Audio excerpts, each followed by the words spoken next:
వ్యవసాయానికి కాడెడ్లు లేకపోవడంతో ఆ రైతులు వినూత్నంగా ఆలోచించారు. పత్తి పంటలో కలుపు తీయటానికి ఆదిలాబాద్ జిల్లా థాంసీ మండలం పొన్నారి గ్రామానికి చెందిన తండ్రి కొడుకులు సైకిల్ను వినియోగించి ఎంతో సులువుగా కలుపును తొలగించారు. 3 ఎకరాల భూమిని కౌలుకు తీసుకున్న అశోక్ వానాకాలం పంటల సాగులో భాగంగా పత్తి విత్తనాలను వెత్తుకున్నారు. అయితే ఈ మధ్య కురిసిన తొలకరి వర్షాలకు పంటలో మొలిచిన కలుపును తీయటానికి ఉపయోగించే అరకను నడిపించటానికి ఎడ్లు లేక కొడుకు వంశీతో కలిసి తమకున్న సైకిల్కు అరకను బిగించుకుని 3 ఎకరాల్లో చక్కగా కలుపును తొలగించారు.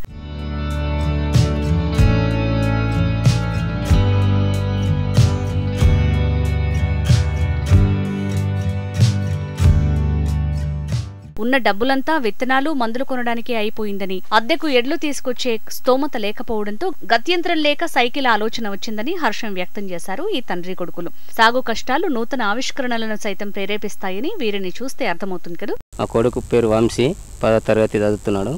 అదే ఆ సైకిల్ తోటి డౌరా కట్టి కొడుతున్న 3 ఎకరాలు కౌలికి పట్టుకున్నా. మాది మండలం థాంసీ, జిల్లా ఆదిలాబాద్, పొన్నారి మాది గ్రామం. 3 ఎకరాలు సైకిల్ తోటి డౌరా పడుతున్నాం.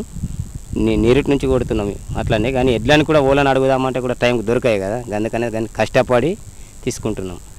స్టాలిన్ పత్తి పెట్టిన 5 టైర్లు, అంకుర్ సార్ ఒక 5 బ్యాగులు పెట్టిన తొగరి, ఆ 3 ఎకరాలు కౌలికి పట్టి చేస్తున్నాం. కష్టం అనిపిస్తున్నాయి కానీ చేసేస్తా, పోరాడుతున్నాం అన్నట్టు. దాన్ని గడ్డి ఎందుకు పోగొట్టుడు, ఏ గడ్డి మందు కొన్నా 2000, 2500, 3000 ఏ దానికన్నా కానీ పోతుంది అంటారు. మరి ఓకనే లేవు గడ్డి కూడా కరెక్ట్ ఓకట్లేవు. మరి పోయినది పత్తి ఆగిపోతున్నా 44-45 రోజులు, మరి ఇంకో మందు కొట్టాలా.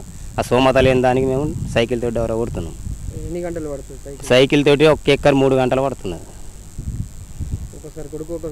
ఒకసారి కొడుకు వాడుతున్నాడు సైకిల్, ఒకసారి నేను వాడుతున్నా తండ్రిని.